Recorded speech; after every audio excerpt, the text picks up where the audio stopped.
तो दोस्तों कैसे हो आप सब। Welcome back to job university. मैं हूं प्रकाश। एसबीआई क्लर्क की कंप्लीट प्रिपरेशन स्ट्रेटजी क्या होनी चाहिए, प्रीलिम्स और मेंस की तैयारी एक साथ कैसे करनी है, वो मैं आपको इस वीडियो में बताऊंगा। एसबीआई क्लर्क की प्रीलिम्स एक्सपेक्टेड है 9 जुलाई को और मेंस एक्सपेक्टेड है 27 अगस्त को। प्रीलिम्स क्वालिफाइंग होता है और मेंस के बेसिस पर फाइनल सिलेक्शन होता है, तो आपका टारगेट मेंस होना चाहिए। मेंस के लिए 4 महीने का समय है, प्रीलिम्स के लिए 2 महीने का समय है। ऐसा आपको नहीं सोचना है, आपको प्रीलिम्स और मेंस की तैयारी एक साथ करनी है। तो अगर आप एक बिगिनर हो यानी 2022 पास आउट हो, या एसबीआई क्लर्क की एग्जाम पहली बार देने वाले हो, या फिर आप एक्सपीरियंस्ड हो यानी कि आप ऑलरेडी प्रिपेयर कर रहे हो बैंकिंग एग्जाम्स के लिए और आपने ऑलरेडी एसबीआई क्लर्क की एग्जाम दी हुई है, तो आपको कैसे तैयारी करनी है वो मैं आपको बताऊंगा। लेकिन प्रिपरेशन स्टार्ट करने से पहले आपको ये पता होना चाहिए कि आपकी लेवल क्या है, आप कहाँ स्टैंड करते हो। तो उसके लिए मैंने एक फ्री मॉक टेस्ट की लिंक डिस्क्रिप्शन बॉक्स में डाली हुई है, वहाँ जाके आपको मॉक टेस्ट देना है और आपको चेक करना है कि आपकी परसेंटाइल कितनी आ रही है। अगर आपकी परसेंटाइल 90 अबव आ रही है तो आप सही डायरेक्शन में जा रहे हो, अदरवाइज आपको काफ़ी इंप्रूवमेंट की ज़रूरत है।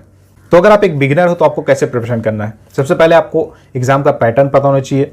प्रीलिम्स होता है, उसके बाद मेंस होता है, उसके बाद एलपीटी होता है। एलपीटी काफ़ी इजी होता है, मेनली आपको प्रीलिम्स एंड मेंस के लिए तैयारी करनी है। उसके बाद आपको पता होना चाहिए कि प्रीलिम्स एंड मेंस का सिलेबस क्या है, तो उसके लिए मैंने डिटेल वीडियो बनाई हुई है, उसकी लिंक आपको डिस्क्रिप्शन बॉक्स में मिल जाएगी। वहाँ आप जाके देख लेना कि क्या क्या सिलेबस है, कौन कौन से टॉपिक्स है जिससे क्वेश्चंस पूछे जाते हैं। चलिए बात करते हैं सेक्शन वाइज आपको तैयारी कैसे करनी है, कौन कौन से सोर्सेज है जहाँ से आप प्रिपरेशन कर सकते हो। क्वांटिटेटिव एप्टीट्यूड यानी कि मैथ्स की बात करें तो इसमें टोटल 3 सेक्शन से क्वेश्चन पूछे जाते हैं। Speed maths, arithmetic and DI. Speed maths में हो गया simplification, approximation, quadratic equation, number series जैसे मिसिंग नंबर सीरीज हो गया, रॉन्ग नंबर सीरीज हो गया।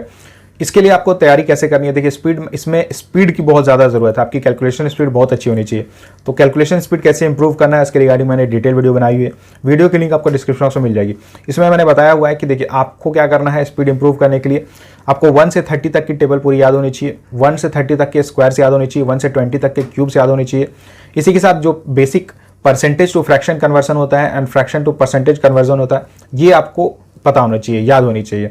और उसके बाद जो स्पीड मैथ्स वाले जो डिफरेंट टॉपिक्स है जैसे सिंप्लीफिकेशन, अप्रॉक्सीमेशन, क्वाड्रेटिक इक्वेशन वगैरह हो गए, तो इसकी आपको पहले फंडामेंटल्स क्लियर कर लेनी है। ज़्यादा से ज़्यादा 1 घंटा या 2 घंटा आपको लगेगा, आपको सारी चीज़ें समझ में आ जाएगी कि कैसे क्या होता है। ज़्यादा फॉर्मूलाज वगैरह इसमें नहीं रहते हैं, कुछ नहीं रहता है, बस आपको कैलकुलेशन करना रहता है एंड इसमें आपको ज़्यादा से ज़्यादा प्रैक्टिस करनी है।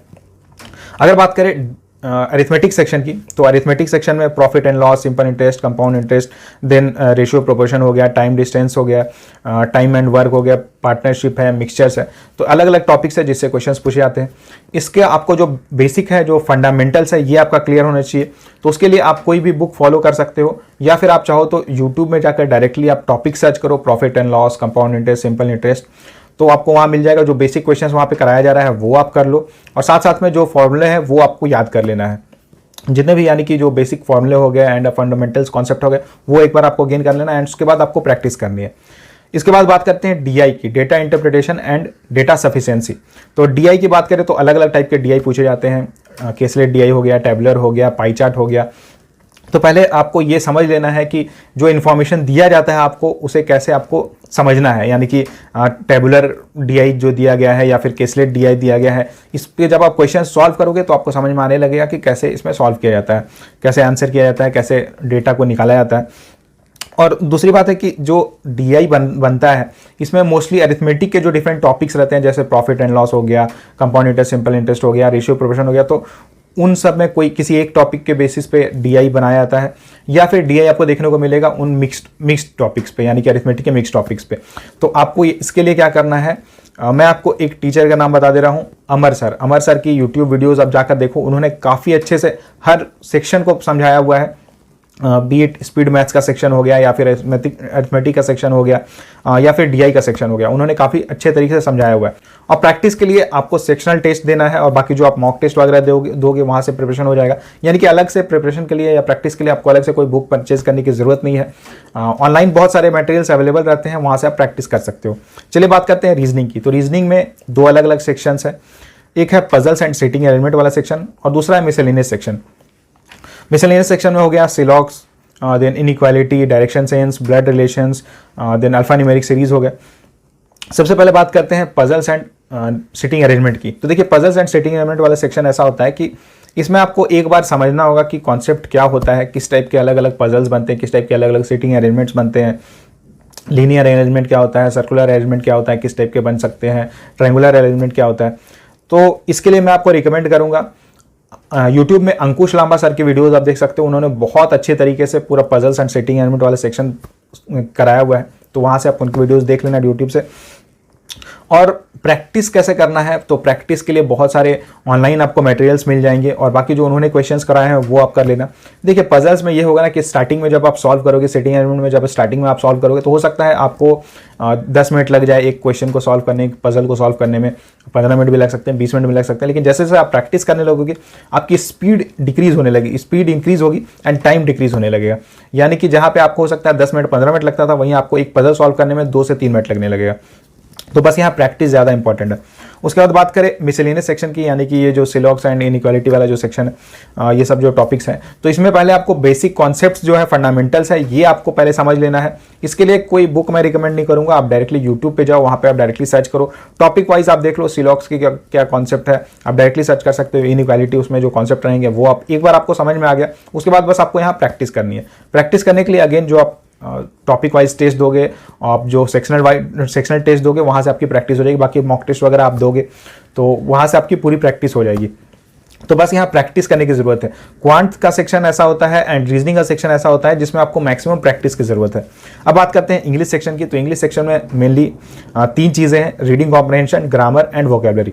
रीडिंग कॉम्प्रहेंशन इंप्रूव करने के लिए आपके पास बेस्ट ऑप्शन है कि आप डेली रीडिंग हैबिट डालो, डेली न्यूज़पेपर रीडिंग की हैबिट डालो। एटलीस्ट 30 मिनट्स टू 1 आवर आपको इंग्लिश की रीडिंग करनी है, इंग्लिश न्यूज़पेपर की रीडिंग करनी है। कौन सा न्यूज़पेपर रीडिंग करना है, तो आप द हिंदू पढ़ सकते हो, या फिर टाइम्स ऑफ इंडिया भी पढ़ सकते हो, इंडियन एक्सप्रेस भी पढ़ सकते हो। कोई भी एक न्यूज़पेपर आप उठाओ, उसे पढ़ो। और ऐसा नहीं है कि आपको हार्ड कॉपी भी पढ़ना है, आप मोबाइल में डायरेक्टली ऐप इंस्टॉल कर लो द हिंदू की या फिर किसी भी न्यूज़पेपर की, और वहाँ से आप पढ़ सकते हो। एडिटोरियल पेज पढ़ लो या फिर कुछ और आर्टिकल्स वगैरह हैं तो वो आप पढ़ लो, लेकिन आपको पढ़ने की आदत डालनी है और एटलीस्ट 30 मिनट्स टू 1 आवर आपको पढ़ना है। बाकी डिटेल में आपको कैसे पढ़ना है न्यूज़पेपर, उसके रिगार्डिंग मैंने सेपरेट वीडियो बनाई है, उसके लिंक मैं डिस्क्रिप्शन बॉक्स में डाल दूंगा, वहाँ जाके आप देख लेना। अगर बात करें ग्रामर सेक्शन की, तो ग्रामर के लिए मैं आपको रिकमेंड करूंगा एक बुक, ये है नीतू मैम की, नीतू सिंह मैम की, प्लिंथ टू पैरामाउंट। इसमें उन्होंने बहुत अच्छे से हर क्वेश्चन के पहले उन्होंने कॉन्सेप्ट समझाया है, फंडामेंटल समझाए हैं, एंड उसके बाद उसके बेसिस पे बहुत सारे क्वेश्चंस हैं जो प्रैक्टिस करने के लिए आपके लिए, तो वहाँ से आप कर लो।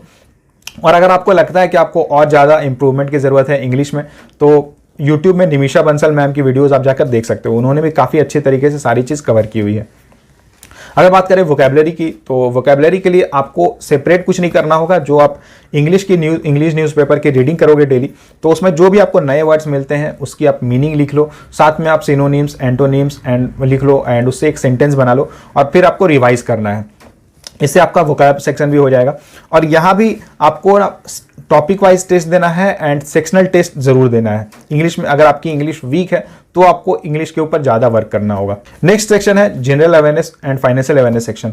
तो जनरल अवेयरनेस में मेनली आ जाता है current affairs, then static GK and banking awareness के भी कुछ क्वेश्चंस पूछे जाते हैं, एंड देन फाइनेंशियल अवेयरनेस भी आपको करना होगा। तो इसके लिए आपको क्या करना है, अड्डा की मंथली रिव्यू आती है, द हिंदू की मंथली रिव्यू आती है, वो आप कर सकते हो, वहां से आप कर सकते हो, या फिर मैं रिकमेंड करूंगा अफेयर्स क्लाउड की जो मंथली पीडीएफ आती है वहां से आप करो, क्योंकि वो डिटेल्ड वे में सारी चीजें कवर करते हैं। एटलीस्ट 6 मंथ्स की आपको मंथली पीडीएफ जरूर कवर करनी है करंट अफेयर्स के लिए। अगर आप देखोगे कि जितने भी एग्जाम्स होते हैं, या अभी पिछले साल भी जो एग्जाम्स हुए थे या इस साल भी जो एग्जाम्स हो रहे हैं, सब में एग्जाम के पहले के जो 2 मंथ्स हैं उससे मैक्सिमम क्वेश्चंस पूछे जाते हैं। मतलब कि करंट अफेयर्स के मैक्सिमम क्वेश्चंस एग्जाम के पहले के 2 मंथ से ही पूछे जाते हैं। यानी कि सपोज जैसे अभी जुलाई में एग्जाम एक्सपेक्टेड है, तो अप्रैल एंड मई का जो पूरा करंट अफेयर्स है ये आपको डिटेल वे में करना है, कॉम्प्रिहेंसिव वे में आपको करना होगा। देखिए, अगर आप अफेयर्स क्लाउड की मंथली पीडीएफ से करंट अफेयर्स कर रहे हो तो आपको अलग से स्टैटिक जीके के लिए नहीं करना होगा, क्योंकि उसमें सारी चीज़ें कवर रहती है। स्टैटिक जीके के लिए भी जो पार्ट रहते हैं, जो पोर्शन रहते हैं, वो भी उसमें आप देखोगे कि वो क्लियरली सब चीज़ कवर करते हैं। उसके बाद बात करें फाइनेंशियल अवेयरनेस की, तो फाइनेंशियल अवेयरनेस के लिए भी आपको अलग से कुछ नहीं करना होगा। आपका जो मंथली पीडीएफ रहेगा उसी में सारी चीज़ें कवर हो जाएगी। केवल बात रही स्टैटिक बैंकिंग अवेयरनेस के लिए, तो उसके लिए मैंने एक पीडीएफ के लिंक डिस्क्रिप्शन बॉक्स में डाली हुई है, वहां से आप जाके देख लेना। अब बात करते हैं, अगर आप एक्सपीरियंस्ड हो यानी ऑलरेडी प्रिपरेशन कर रहे हो तो आप कैसे तैयारी करनी है। तो हो सकता है आपकी प्रीलिम्स क्वालिफाई हो जा रही होगी और मेंस 2-3 मार्क्स के कारण छूट जा रहा होगा। तो आपको ऐसा नहीं करना है कि आप सोचोगे कि प्रीलिम्स तो मेरा क्लियर हो जा रहा है तो मैं प्रीलिम्स की तैयारी नहीं करूंगा, डायरेक्टली मेंस के ऊपर फोकस करके तैयारी करूंगा। तो ये चीज़ आपको नहीं करनी है, आपको प्रीलिम्स और मेंस दोनों की तैयारी एक साथ करनी है। हो सकता है प्रीलिम्स के ऊपर आप कम ध्यान दो, मेंस के ऊपर ज़्यादा फोकस करो, लेकिन आपको प्रीलिम्स को इग्नोर नहीं करना है। और आपके बेसिक कॉन्सेप्ट्स क्लियर होंगे, फंडामेंटल्स आपके क्लियर होंगे, सारे फॉर्मूला वगैरह सारे कैसे करना है वो सब आपको पता होगा। चलिए अब मैं आपको बताता हूँ प्रीलिम्स एंड मेंस के लिए आपको कितने मॉक टेस्ट देने हैं। तो प्रीलिम्स के लिए आप 2 से 3 मॉक टेस्ट दे सकते हो वीक में, और मेंस के लिए अभी आपको 2 मॉक टेस्ट देना है, और प्रीलिम्स ओवर हो जाने के बाद आपको मेंस के 3 से 4 मॉक टेस्ट वीक में देने हैं। और बाकी जो सेक्शनल टेस्ट रहेंगे, टॉपिक वाइज टेस्ट रहेंगे, वो तो आपको रेगुलरली देते रहना है, प्रैक्टिस करते रहना है। तो ये थी एसबीआई क्लर्क की complete preparation strategy prelims and mains के लिए।